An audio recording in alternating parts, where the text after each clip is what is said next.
আসসালামু আলাইকুম এভরিওয়ান, আশা করি আপনারা সবাই অনেক বেশি ভালো আছেন। আজকে কিন্তু আবারও একটি টি শার্ট ডিজাইন নিয়ে হাজির হয়েছি।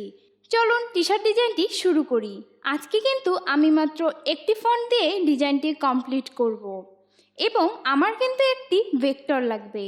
টম অ্যান্ড জেরি কার্টুন কিন্তু আমাদের ছোটোবেলায় অনেক প্রিয় একটি কার্টুন ছিল। তো আজকে কিন্তু আমি Tom and Jerry cartoon related একটি টি শার্ট ডিজাইন করব। তার জন্য প্রথমেই কিন্তু আমি একটি ইমেজকে কপি করে নিলাম। কপি করে নেওয়ার পর অ্যাডোবি ইলাস্ট্রেটরে এসে আমি কন্ট্রোল-V দিয়ে পেস্ট করলাম। আগের ভিডিওগুলোতে কিন্তু দেখিয়েছিলাম কিভাবে একটি ইমেজ থেকে আপনি ভেক্টরে রূপান্তরিত করতে পারেন, কিন্তু আজ কিন্তু সেই অপশনটিতে ক্লিক করলে আমার ভেক্টরটি নষ্ট হয়ে যাবে। আমি সেটি দেখিয়ে দিচ্ছি। আমি কিন্তু সবসময় স্কেচে আর্ট করতাম, সেটি যদি আজ করি তাহলে কিন্তু আমার ভেক্টরটি নষ্ট হয়ে যাবে। দেখতেই পেলেন আমার কিন্তু ভেক্টরটি নষ্ট হয়ে গেল, তবে এরও কিন্তু সমাধান আছে। এবার আমি কন্ট্রোল-Z দিব। এখন আমি ইমেজটিকে সিলেক্ট করলাম। ইমেজ ট্রেসের অপশন থেকে হাই ফিডেলিটি ফটো এটিতে ক্লিক করলাম।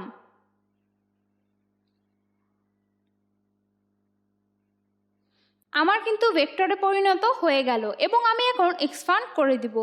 এক্সপান্ড করার পর আমাকে আনগ্রুপ করতে হবে। আনগ্রুপ করে আমি সাদা ব্যাকগ্রাউন্ডটিকে রিমুভ করে দিলাম। দেখতেই পেলেন খুব সহজে কিন্তু আমার ভেক্টরটি হয়ে গেল। এবার আমি এটিকে কন্ট্রোল-G দিয়ে গ্রুপ করে নিলাম। গ্রুপ করে নেওয়ার পর আমি সামান্য একটি এটিকে বড় করলাম। বড় করে এটিকে মিডিলে নিয়ে আসলাম। এখন আমি কিন্তু আজকে একটি টেক্সট ইউজ করেছি, ফ্রি নেম ইজ ফরএভার। এই টেক্সটটি দিয়ে ডিজাইন করার জন্য কিন্তু আমি আজকে জাস্ট একটি ফন্ট ইউজ করব, দ্য স্লাগ অ্যান্ড লায়ন। এই ফন্ট ইউজ করে আজকে ডিজাইনটি আমি করে নেব। তো প্রথমেই ফ্রি নেম ইজ লেখাটিকে আমি মাঝখানে নিয়ে আসলাম এবং অ্যালাইন করে দিলাম মিডিল পয়েন্টে। নেওয়ার পর আমি কিন্তু এই ফন্টটি ইউজ করব। তার জন্য আমি আইড্রপার টুল নিয়ে এখানে ক্লিক করলেই কিন্তু আমার এই ফন্টটি এসে যাবে। এখন আমি এটির কালার চেঞ্জ করব এবং আমি এটিকে বড় করব।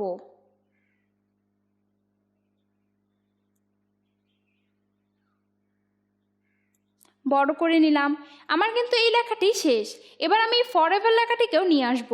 নিয়ে আসার পর আমি এটিকেও মিডিল অ্যালাইনমেন্ট করে দিব এবং আমি আইড্রপার টুল নিয়ে যখন উপরের লেখাটিকে সিলেক্ট করব তখন কিন্তু এটি এই লেখার বরাবরই ডিজাইন হয়ে যাবে এবং আমি এটিকেও অ্যালাইন করে মিডিল অ্যালাইনমেন্ট করে নিলাম। এখন শুধু আমি একটু স্পেসটা ঠিক করব।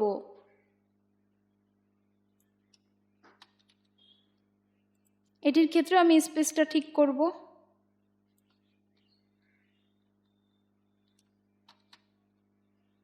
এখন আমি এই দুটি লেখাকে এক্সপান্ড করব।